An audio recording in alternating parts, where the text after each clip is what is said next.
Hello, everybody. My name's Cliff, This is Trevor. and this is our podcast, Movie Prattle, where we sit and talk bullshit about my favorite topic movies, film, the big screen. And I'm just here for free beer and good conversation. On the ballot tonight, we have the Oscars. Now, we sat for the 4 hours. I think 2 hours of it was commercials. I'm not all that happy with the people that won. I mean, some of them, half the movies I didn't even see. So, Well, neither one of us saw Bridge of Spies. or Spotlight. The best supporting actor went to that older guy from Bridge of Spies, which I don't even know his name. And I never saw the movie to be able to say whether or not he should have deserved it. But I do know Tom Hardy almost made. I know Leonardo DiCaprio got the best actor, which we'll talk about that, in a second here. But Tom Hardy was great in that movie. Yes, he was. I mean, I was scared of him. He kind of played the same type of character. I mean, same accent, same voice as in the movie Lawless. Lawless was a lot cornier of a film. I fucking love Lawless. Oh, it was a good movie, but I mean, compared to like the intensity of The Revenant. The Revenant had intensity when nobody was talking for like an hour.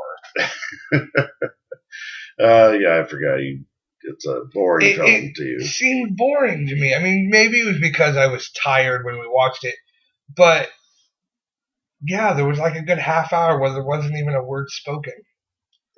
The best cinematography for The Revenant. Sure. I totally saw that coming.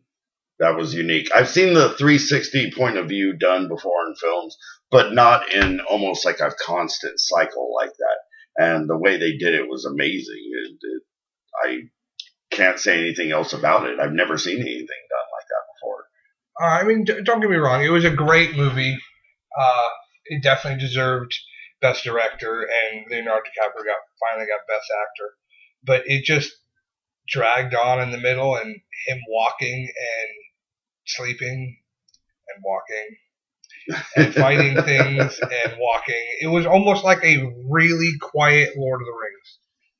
Did a lot of fucking walking. And he never reached Mordor. I mean, The Martian was one guy on Mars the entire time, but at least he talked. He at least talked to himself.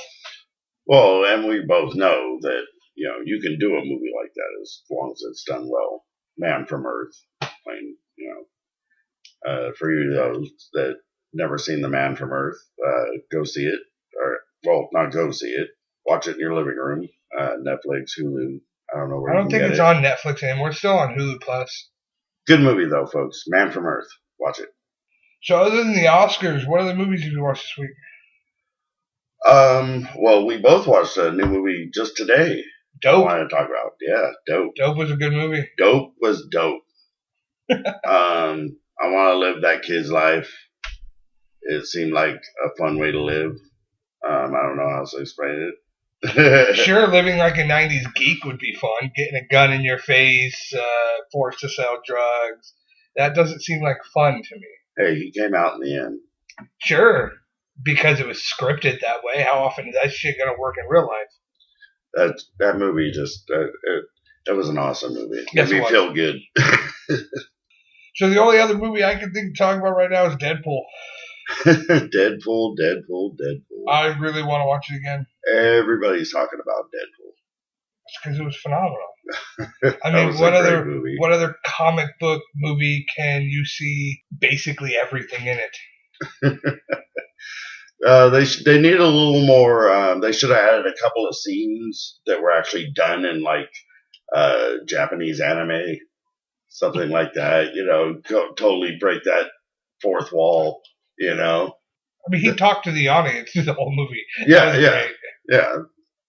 But that's kind of predictable and stuff. I think they could have pulled a few more surprises. Ryan Reynolds got pegged in the movie. I'm pretty sure that's all the surprise we needed. Touche. So the biggest news I can think of right now is they're doing another Predator movie, which I'm fucking stoked about. Oh, really? I hadn't heard about It's that. just called The Predator. The Predator. Hoping it's the last one, because if they go past this, it's going to be seen as played out. But they're doing a new Predator and Alien movie. Oh, an Alien versus Predator? No. Oh. Doing The Predator and Alien, what's it, Resurgent? No, I don't remember exactly what it's called, but I am really stoked for it. Ridley Scott's doing another Alien. It's going to be based, I believe, right after Prometheus.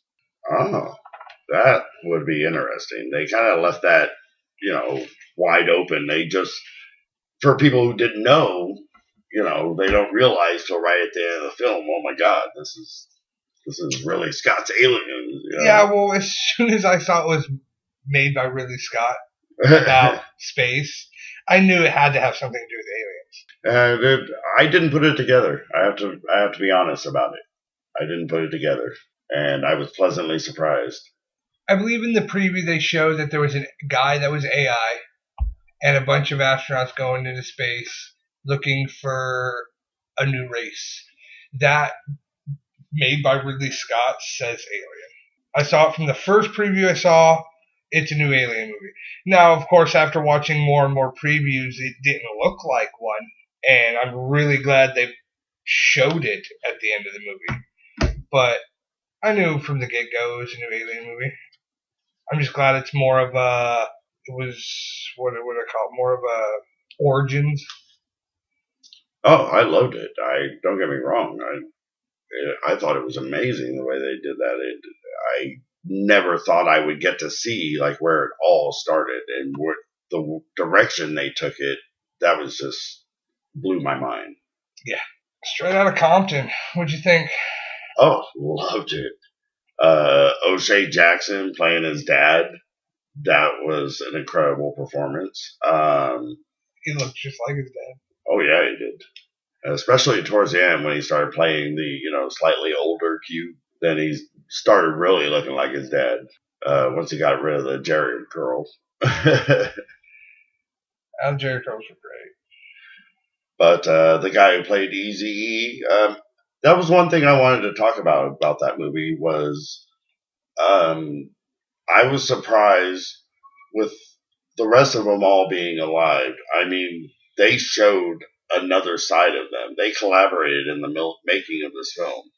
So you know that they're going to be, sensitive about how they're portrayed in the film. Sure. But they still showed the real vulnerable, softer side to all of them. They were artists caught up in this mixed up world, and none of them were really gangsters or violent people.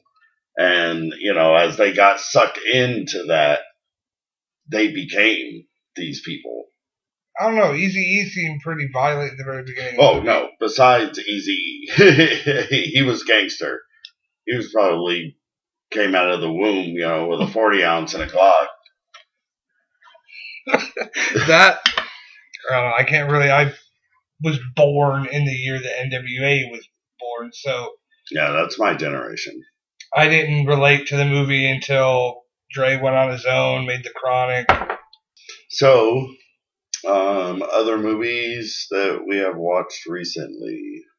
The Dark Man. Fucking movie. I didn't even make it all the way through.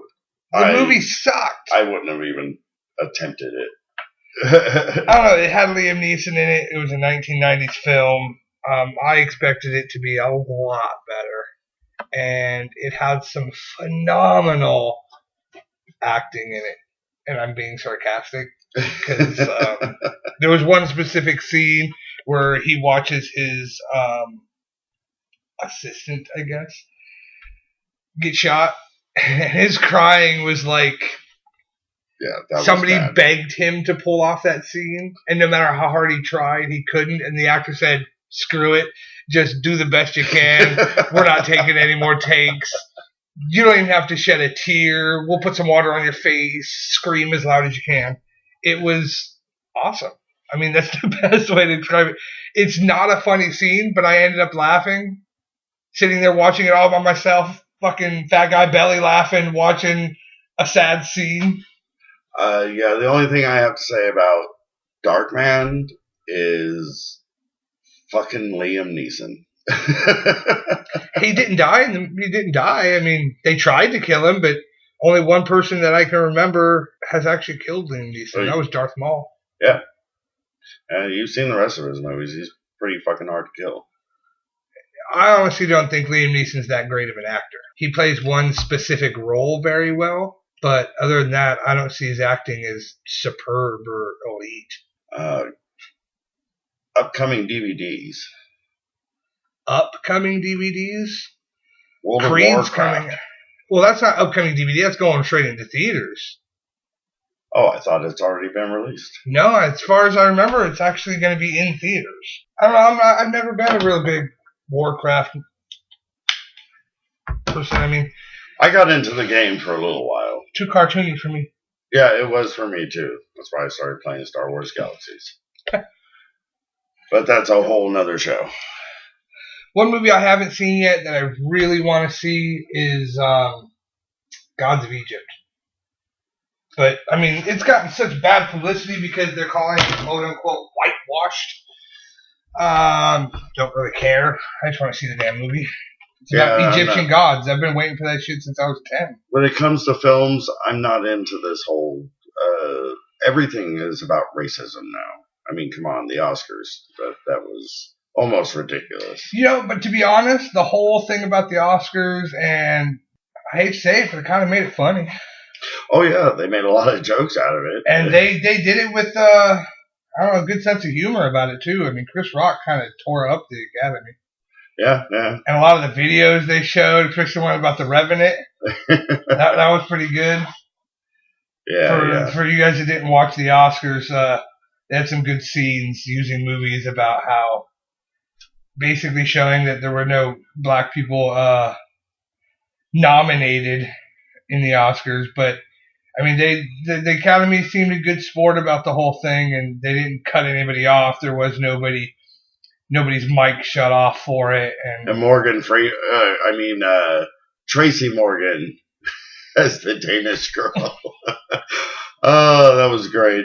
Eating a Danish. Yeah. Well, it's because Tracy Morgan's just funny shit. I mean, I've always loved that guy. Star Wars. I've seen it twice. At the Oscars. They didn't win anything. Nominations, no wins. No wins. I'm a huge Star Wars fan, but I'm not surprised. No. What I find funny is Mad Max won way too many Oscars. I'm sorry. Mad Max won way too many Oscars. I mean, some of the ones they got, like, what was it? Makeup. There was costumes and scene sets. Those were awesome. I mean, don't get me wrong. They definitely deserve that. Oh, yeah. They were way over the top. Very theatrical. Classic George Miller style. And I love the fact that he came back to do the movie. He wrote it, directed it. That was great. You know, he's the one that did the original Mad Max, Road Warrior, and I believe he only wrote. No, he did direct Beyond Thunderdome, I believe. It's the only one I really remember, to be honest. Oh, well, I need to catch you up to speed on the other two. They're actually I haven't really seen the new movies. one yet either. Fury Road? Yeah, I haven't seen it yet. Oh, it was actually a really good movie. It wasn't. As far as I was told, Tom Hardy's character gets completely outacted by Charlize Theron, who basically becomes the main character. Well, it's not hard to. Well, most of the side characters in all the other Mad Max movies are kind of the stars of the movie. Mel Gibson has very few lines. It's like Arnold Schwarzenegger in the first Terminator. You know, like 4 lines in the whole movie. Yeah, or Conan. Where he had one. Yeah. It was like that. Mad Max, the character, doesn't speak much. so he doesn't have much to say. So it's not hard to outact. Well, like I said, I haven't seen all of them. I just remember Beyond Thunderdome. And what I mainly remember about that one was what's her name, Tina Turner, Yeah. and all the kids and things like that. But well, this one, Fury Road, was almost like a mixture of all three, of Beyond Thunderdome, The Road Warrior, and Mad Max. I know the vehicles that they show in the movie were pretty badass. This was almost like his original vision for it, but he didn't have the money, the special effects. He can do a lot of CGI now and put a lot of things that were supposed to be part of that world that he had originally written about, and he was able to put those into it now. So he kind of took those original stories and kind of blended them up. If you're familiar with all the original films, you'll see and hear things like they talk about Gastown, which was in the Road Warrior, the second one. And they just make a lot of references to the other films and stuff, and then they go places and they talk about people, and this is all happening in the same time, basically, that the other films were based in. Right. Yeah. Well, let's talk some comic book movie news. They finally released when they're going to start filming Justice League. They released a picture of the Justice League. And one thing that confused me about the picture is, okay, they had Aquaman, Batman, Superman, Wonder Woman, The Flash, and Cyborg.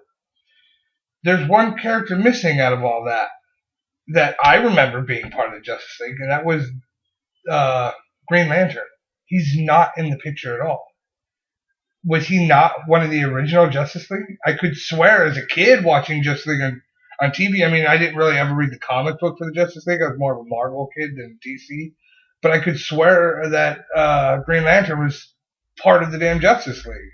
Maybe after the failure of the first Green Lantern I honestly liked that movie. Nobody ever even wants to touch that character again. The movie sucked, but I liked it.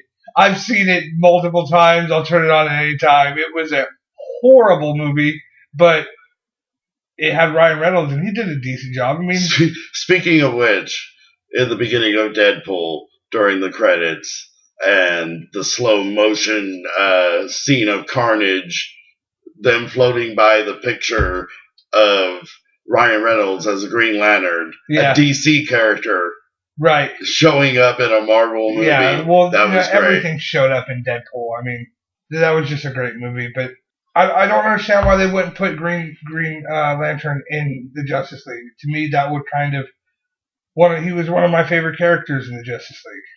I've never really been a DC fan. You know that I'm more Marvel, Image. I know a lot more about Image comics than I know about Marvel, even. Though I love Marvel. Spider-Man, one of my favorite characters of all time. And I did hear that there's rumors that he's supposed to pop up at the end of Civil War. Rumors, yeah, they've been talking about him being in Civil War since they started talking about Civil War, but... Well, wasn't there just recently a Marvel superhero film that just came out with the secret ending was a guy, there was two people talking in a room, and there's a window washer outside the window cleaning the windows, and then behind him you see Spider-Man come hanging upside down on a web, and he waves. I don't know. We didn't see the ending thing for Deadpool. We bailed out before that. Yeah, we didn't stay for it. Maybe we need to look that one up. Maybe. Another movie I'm really stoked about. I mean, anybody that knows me knows I'm stoked about the new X-Men movie. Oh, yeah. Apocalypse. I mean, they did pretty decent on the look of Apocalypse. I'm satisfied with it. I like how they have the Four Horsemen as Psylocke, Magneto, Archangel, and Storm, but I'm not exactly sure why they chose Storm for one of the Four Horsemen. I mean, I don't really... If I remember correctly, she was not part of the Four No. Horsemen. She fought against Yeah, Apocalypse. she was part of the X-Men. Yeah, So well, this is going to be another Bryan Singer. I'm going to mess with the X-Men universe. right. I And mean, then they'll have to fix it again. And Magneto was one of the original four. hey, they've already introduced Bishop. Cable's supposed to be introduced pretty soon in Deadpool 2. In Deadpool 2. Yes. All they have to do is bring Cable and Bishop into the storylines, and there you go. They can change anything and fix anything they need. Well, in the cartoon, even the comic book, Days of Futures Past had Bishop in it. Yeah. He was a big character in the original storyline. Yeah. But they didn't bring that in. But they also sent Wolverine back in time, or in the future, in Days of Futures Past, a different way than using Shadowcat, which I don't know. I don't remember whether or not she actually had that power or not. But I mean, the movie did great. But the new Apocalypse, I'm really freaking stoked for it. I'm actually kind of well, I don't think they could really do that in this film universe, but I would have loved to have seen like maybe an actual 3 or 4 film series done on just the Age of Apocalypse, the actual comic book. Age of, yeah, with Alter Beast and all that, the alternate universe of Age of Apocalypse. It wasn't big enough for them to go and spend millions of dollars to make a movie about it. I mean, having Apocalypse alone, that's definitely going to have. Yeah, this is just a private pipe dream of my own. Sure, I would love to see Alter Beast in a movie too. Oh, and Weapon X. Yes. With his eye patch in one hand. And back to Bone Claws. Yeah. Yeah, that'd be great.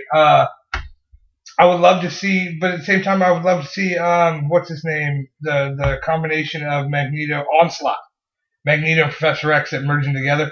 Yeah. That would be awesome too. Have Onslaught in a movie, but Onslaught's the biggest, the most badass villain to ever enter the X-Men universe. Putting him in a movie, you're not going to defeat him. I mean, it took 6, 7 comic books he wrote. I mean, I don't know the exact number, but he was awesome. I mean, there's no other way to say it. Putting Professor X and Magneto as one character. Yeah, but it wouldn't be the first time a comic book based film contradicts the comic book. Right. Look at almost all of them. There's actually an animated film. I actually believe it's a Justice League animated film. But somewhere in the film, the Amazons are being attacked by a whole bunch of creatures that are the same race as Doomsday. And Superman wipes out about 50 of them with his heat vision because he berserks because he sees the Amazons getting killed. And he freaks out, and his heat vision literally takes out 50 Doomsdays. So how did Doomsday kill him so easily? Just thrashed him around and then killed him and stomped him in. That brings up another point about the new Batman v Superman. Doomsday's in it, but the preview anyways makes Doomsday look like a reincarnation of Zod. Yes. They use Zod, they use science and create Doomsday. Now, of course, the movie hasn't come out yet, so I could be completely wrong on that aspect, but that's what the preview, to me, made it look like. Well, Doomsday actually came from a race of beings. Right. But like I said, the preview makes it look like they took Zod's body and created him. So I'm really kind of hoping they didn't do that, but at the same time, it's a movie. They can do whatever the hell they want. And it's not like Zack Snyder to really mess with an original storyline from a graphic novel like that. He stayed so true with Watchmen, and he did another superhero movie. It was based on a graphic novel, and he did it very well. The Man of Steel. Yeah, that's where Batman v Superman comes from. Yeah, is the Man of Steel. I mean, talking Batman v Superman, you got Batfleck. I mean, I think he's going to do great. Oh yeah, I totally see him as Bruce Wayne. Well, he's billionaire, arrogant playboy. I mean, Kind of sounds And like I Ben actually see Affleck. him as Batman. Yeah, I mean, he did bulk up for the part. Well, I've seen him do some pretty serious roles. I know he gets a lot of flack for his acting, but I've seen him do some awesome roles. Sure. I mean, have you seen Argo yet? Oh yeah, I haven't watched Argo, but as far as I hear, it's a great movie. oh yeah, it was a really good movie. I mean, it was right up there with Munich. I'll have to definitely make sure to watch that soon. Have you ever watched Munich? Yeah, I've seen it. I just don't. It's not something I watched more than once. Who was it? It was Seth Rogen that was talking about Munich. And it was his favorite movie of all time because it's the one time you see Jews kicking ass. He's all, usually we're getting our asses kicked in movies. Schindler's List, Suicide Squad. I can't wait for Suicide Squad. All I have to say is Harley Quinn. I'm looking forward to Jared Leto's Joker, to be honest. I'm kind of up in the air about that one. We'll see. Giving him more of a psychopath rather than just an anarchist. I mean, come on. I saw A Knight's Tale, and I was very doubtful when I heard Heath Ledger was going to play the Joker. Heath Ledger did phenomenal as a Joker. Yes, he did. But when I first heard that he was going to be playing the Joker, I was not thrilled. That means Jared Leto's going to be badass. I'm hoping. Like I said, I'll give him the benefit of the doubt. I don't really know if I'm too fond of him being all completely tatted up, and the short hair, and I mean, to me, there's Jack Nicholson as the Joker, still the Joker.